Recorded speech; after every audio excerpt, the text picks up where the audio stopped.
ये कहानीटी हेउची सुनील नामक एक युवकर। किछि दिन पूर्व सुनील रो ब्रेकअप हो जाइथिला। आ सेबेठु से पूरा साइलेंट रहुथिला। सुनील रो सब फोकस तार काम प्रति थिला। सेथिपई से सब दिन लेट नाइट जाई ऑफिस रे काम करूथिला। वैलेंटाइन डे पाखे आसुथिला और तार सब सांग माने सेमानक गर्लफ्रेंड को नै पुरी जिबार थिला। हेले सुनील कामर बहाना करी तांको मना करी देला।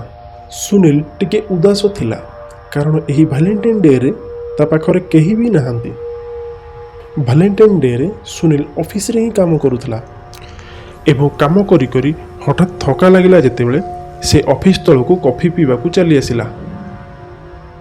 सेठी तार एक्स गर्लफ्रेंड भली देखा जाउथिबा गोटे झियो देखागला जहाँ सह से कथा हवा स्टार्ट करदेला। कथा हवा भितर सुनील को से झियो पसंद आसवाक लगिला एवं दुई जन क्लब को जीवाक प्लान मध्य करिले। सुनील राति सारा से झियो सह खूब डांस करिला आ बहुत दिन पर ता मन रे गोटे खुशी देखिबाक मिलिला। से झियो जेतेबेले सुनील को ता घर को डाकिथिला सुनील मध्य राजी हो जाइथिला। सुनील जेतेबेले से झियोर घरे पहुंचिला सेतेबेले से टिके निशारे थिला।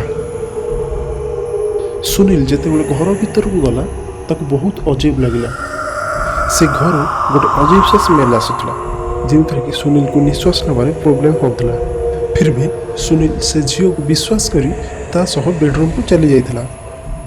जेतेबेले सुनील से झियो को हग करिला सेतेबेले सुनील को लागिला से झियो ता बेक को बहुत जोर रे कामुड़ी पकईछि। सुनील संगे संगे ताको पछको धक्का देदेला।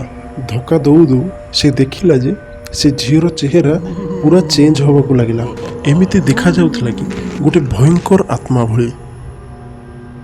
सुनील ताकू देखि पूरा भयभीत होई गला। से झियो सुनील रो पाखकू आसीबाकू लागिला। सुनील ताकू देखि बेहोश होई गला। सकाळू से जेतेबेले उठिला देखिला कि घरर नक्शा पूरा चेंज हो जाइथिला। से घरर चारिआडे धूली रे परिपूर्ण थिला। वर्ष वर्ष धरी जेमिति कि सेही घरे केही रहु नथिले सेही भली देखा जाउथिला। से तुरंत सेठू बाहरी तार सांग घर को चली आसिला। सुनील जेतेबेले से झियो विषय रे पता लगेला सेतेबेले तार होश उड़ीगला। जेतेबेले से कॉफी शॉप रो ओनर को पचारिथिला कि से दिन तुमे मो सहित कौनसी झियो को देखिथिलो कि ना आमे तुम सहित काहाको भी देखि नथिलु। आमे तो टेंशन रे थिलु। सुनील एकुटिया बसी काहाको देखि कथा हेउछि। सुनील को एही कथा सुनी बहुत अजीब लगिला। तापरे से सही क्लब को गला एवं क्लब मैनेजर को सही झियो कथा पचारिला।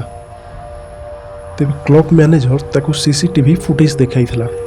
फुटेज रे देखिला जे से दिन राति रे से एकुटिया ही नाचुथिला। जेतेबेले से झियो विषय आहुर इनफॉरमेशन काढिला तेबे ताकू जना पड़िला जो झियो ताकू कॉफी शॉप रे मिलिथिला से मरिबार 2 वर्ष अधिक हो गलानी। एही घटना परठू सुनील पूरा साइलेंट रहुछि। वैलेंटाइन डे रो पूरा राति से जो झियो सहित बितेइथिला प्रकृत रे से थिला गोटिए आत्मा एवं एबे भी मध्य ता बेकरे थिबा चिन्ह से दिनर भयानक घटना विषय रे ताकू मने पकई देउछि।